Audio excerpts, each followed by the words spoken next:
Hi అండి. అందరికీ నమస్తే. Mister attitude Ravan part 69. ఉదయాన్నే మెలుకువ వచ్చిన ఆద్య రాజు వైపు చూస్తుంది. నిద్రలో ఉన్నాడు. ఇక డ్రిప్స్ వైపు చూస్తుంది. ఇంకా సగం బాటిల్ ఉంది. మధ్యలో అరవింద్ వచ్చి మార్చాడు అని అర్థమవుతుంది. నెమ్మదిగా లేచి అతను బెడ్ దగ్గరికి వెళ్ళి పక్కనే నిలబడి అతన్నే చూస్తుంది. ఎందుకో తెలీదు అలా అతన్ని హాస్పిటల్‌లో చూడలేకపోతుంది. ఎప్పుడూ నవ్వుతూ తనని ఏడిపిస్తూ ఉండే అతన్ని చూసి ఇలా చూడటం తనకెందుకో మనసుకి నచ్చడం లేదు. ఇంకా ఎంతసేపు చూస్తావు? చేతబడి లాంటివి ఏమన్నా నేర్చుకున్నావా ఏంటి ఆస్ట్రేలియాలో? అని కళ్ళతోనే మాయం చేయడం లాంటివి. ఒక్క రోజులోనే నిలబడి నడిచేలా చేయటం అని అనుకుంటూ లోపలికి వస్తాడు అరవింద్. నోరు ముయ్. అతను పడుకున్నాడు. డిస్టర్బ్ అవుతుంది. అదేనే కోతి నేను అడిగేది. పడుకున్న వాడిని అలా చూస్తూ ఉన్నావు ఏంటా అని. రే అరవింద్ నిన్నటి నుండి చూస్తూ ఉన్నా. తిక్క తిక్కగా మాట్లాడుతున్నావు. అసలేమైందిరా నీకు అంటుంది. నడుమున చెయ్యి పెట్టుకుని ఇంకొక చెయ్యి వేలు చూపిస్తూ. భలే ఉన్నవే కోతి పాత సినిమాల్లో సూర్యకాంతంలా. రేయ్ మూతి పగులుద్ది. సరేనే చెప్పు ఎందుకలా ఆలోచిస్తూ ఉన్నావు? అతన్ని అదేరా డ్రిప్స్ అయిపోయిందా అని ఎలా ఉన్నాడో అని అంతే. ఓ అయినా అవి చూసుకోవటానికి నేను నర్సులు ఉన్నాం కదే. అందుకే కదా మాకు జీతం కూడా ఇస్తున్నారు. నువ్వెందుకు ఇక్కడ అంటాడు. లేదురా నేనుంటాను. తను ఈ హాస్పిటల్ నుండి డిశ్చార్జ్ అయ్యే వరకు ఉంటాను. ఏంటి డిశ్చార్జ్ అయ్యే వరకు ఉంటావా? ఏం మాట్లాడుతున్నావే కోతి? నువ్విక్కడే ఉంటే అక్కడ ఆఫీసు, డాడ్, అమ్మ ఏమైపోవాలి? నువ్వు ఒక్కరోజు రాకపోతేనే అమ్మ చిన్నపాటి రెస్టారెంట్‌ని ఇక్కడ ఓపెన్ చేసేసింది. ఇక నువ్వు రాజు డిశ్చార్జ్ అయ్యే వరకు ఇక్కడే ఉంటానంటే హాస్పిటల్ క్యాంటీన్‌లో ఉన్న చెఫ్స్‌ని పంపించి తనే చెఫ్‌లా మారుతుంది. వద్దు తల్లి వద్దు. అయినా నీకు రోజు అప్డేట్ చెప్తా కదా! అయినా నువ్విక్కడ ఉండి చేసేదేమీ లేదు. అదిగో ఇందాక చూసినట్టు అతన్నే చూస్తూ ఉండాలి. అంతే. అయితే అలాగే ఉంటాను. మీరన్నీ కరెక్ట్‌గా చేస్తున్నారో లేదో చూడటానికి అని అంటుంది. ఒసే ఒసే కోతి! నువ్వు తెలిసి మాట్లాడుతున్నావా? తెలివిగా మాట్లాడుతున్నావో అర్థం కావట్లేదే. పోరా! రాజ్‌కి అంతా సెట్ అయ్యే వరకు నేను తన దగ్గరే ఉండి చూసుకుంటాను. అదే నువ్వెందుకని? ఎందుకు? ఎందుకంటే తను నా ఫ్రెండ్ కాబట్టి. ఫ్రెండా?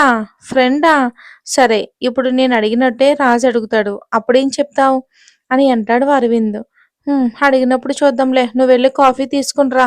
పో పో పో అని దూరం నెట్టేస్తుంది. బాబోయ్! వీడి డౌట్సు అని అనుకుంటూ మళ్ళీ రాజ్ బెడ్ దగ్గరికి వస్తుంది. అరవింద్ అడిగిందే నేను అడుగుతున్నా ఆద్య. నువ్వేంటిక్కడ అంటాడు రాజు. అప్పుడే కళ్ళు తెరుస్తూ షాక్‌గా చూస్తుంది ఆద్య. ఏంటా చూపు? చెప్పు. నువ్వేంటిక్కడ? అని అంటాడు రాజు. అంటే నువ్వు ఆ మాటలు మొత్తం విన్నావా? అంటుంది అయోమయంగా. నువ్వు కళ్ళు తెరిచి నన్ను చూస్తూ నిలబడినప్పటి నుండి అంటాడు. అంటే?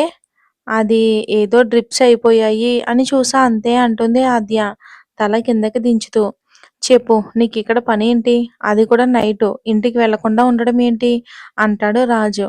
అంటే అది అది నసికి ఏంటి? ఏదో హెల్ప్ చేద్దామంటే అలా అడుగుతున్నావు? చేసావుగా హెల్పు. తీసుకొచ్చి హాస్పిటల్‌లో జాయిన్ చేశావు. అంటే ఏంటి? అప్పటితో అయిపోయింది అని చేతులు దులుపుకొని వెళ్ళాలా ఏంటి? నాకలా ఉండటం నచ్చదు అంటుంది ఆద్య.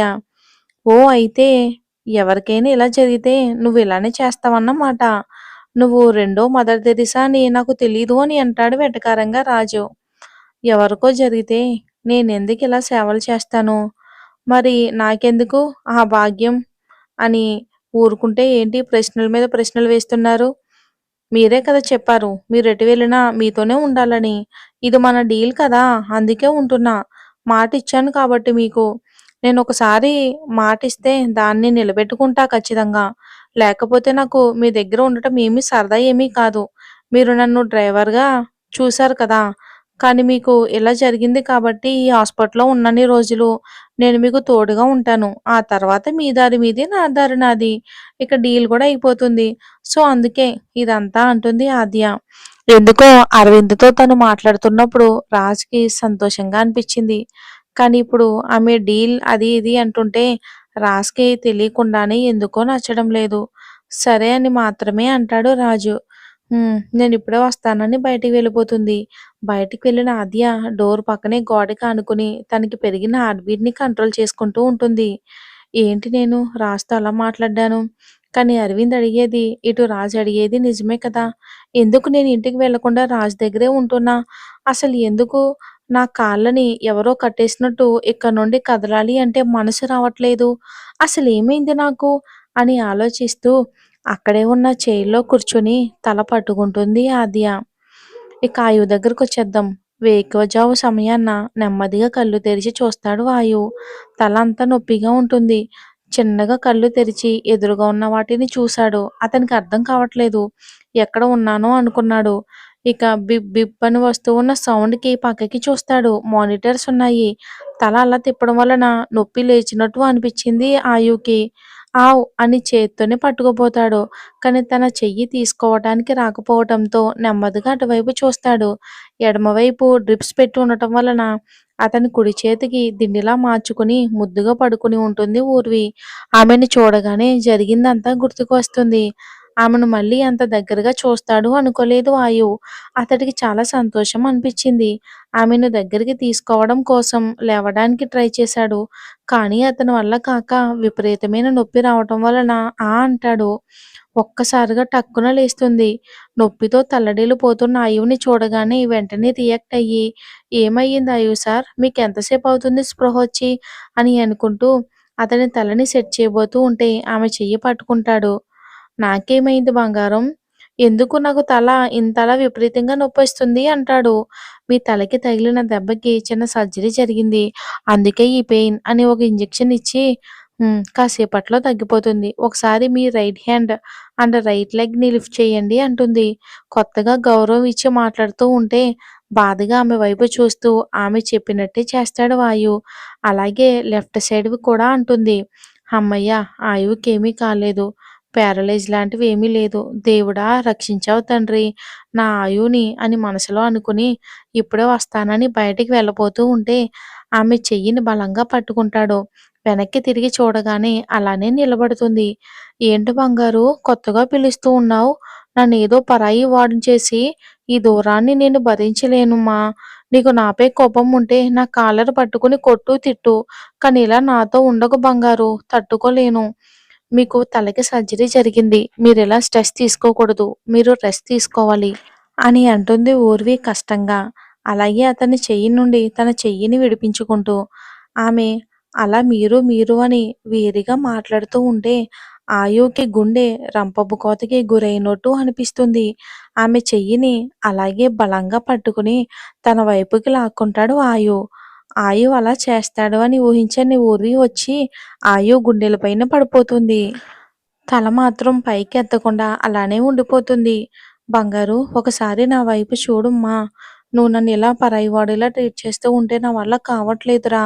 ప్లీజ్ మా" అని "ఆయు సార్ మీకు అర్జెంట్‌గా ఒక ఇంజెక్షన్ చెయ్యాలి. వెళ్లి తీసుకొని వస్తాను. నన్ను వదలండి" అంటుంది. "నాకు ఏ ఇంజెక్షన్ అవసరం లేదు. ఒకసారి నా కళ్ళలోకి చూడు." "లేదు నేను చూడలేను." ఎందుకు? కనీసం నీ కంటి చూపుకి కూడా నోచుకోనా నేను?" "సార్ ప్లీజ్ మీకు సర్జరీ జరిగింది. అది కూడా మీ తలకి. మీరిలా స్ట్రెస్ తీసుకోవద్దు." "సరే నేనేమీ ఆలోచించను. బట్ ఒకసారి ఇటు చూడరా" అంటాడు. సరే అనుకుని చిన్నగా తల పైకెత్తి అతన్ని చూస్తుంది. తనని ప్రేమగా చూసే అతని కళ్ళు ఏ మాత్రం తనపై నుండి చూపు తిప్పడం లేదు.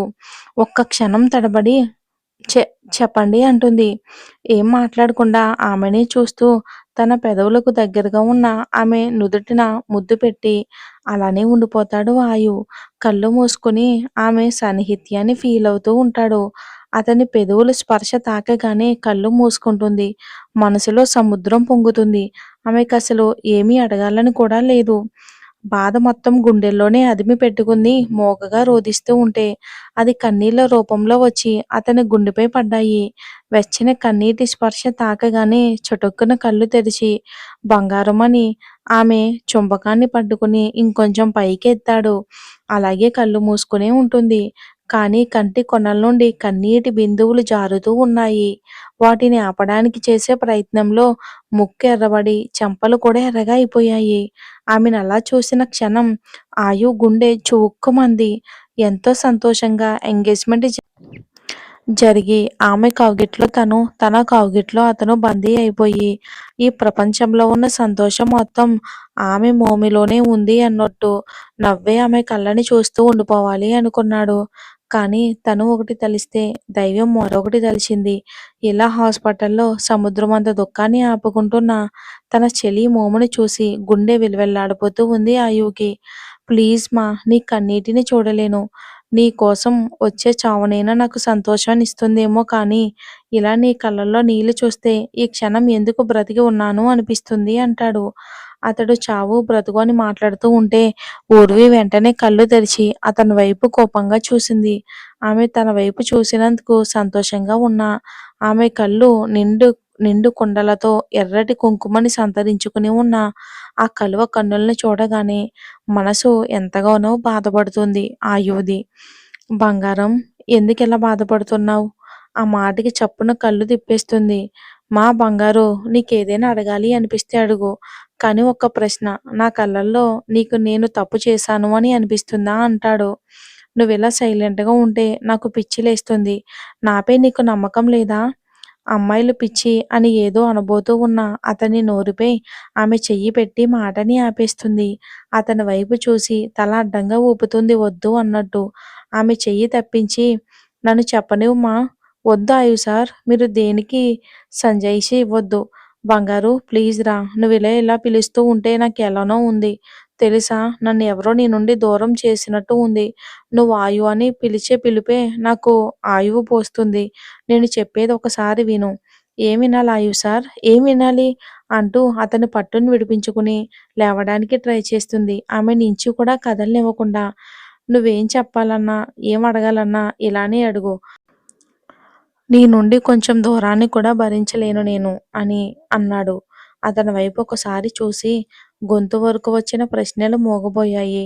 అతని కళ్ళల్లో ఉన్న నిజాయితీకి, ఆమెపై ఉన్న ప్రేమకి అతని వైపే చూస్తూ నాకెంత ఆలోచించినా అర్థం కావట్లేదు అంటుంది ఊర్వి. మరి ఏమడుగుద్దో ఏంటో, మరి ఆయు ఏం చెప్తాడో వచ్చే ఎపిసోడ్‌లో చూద్దాం.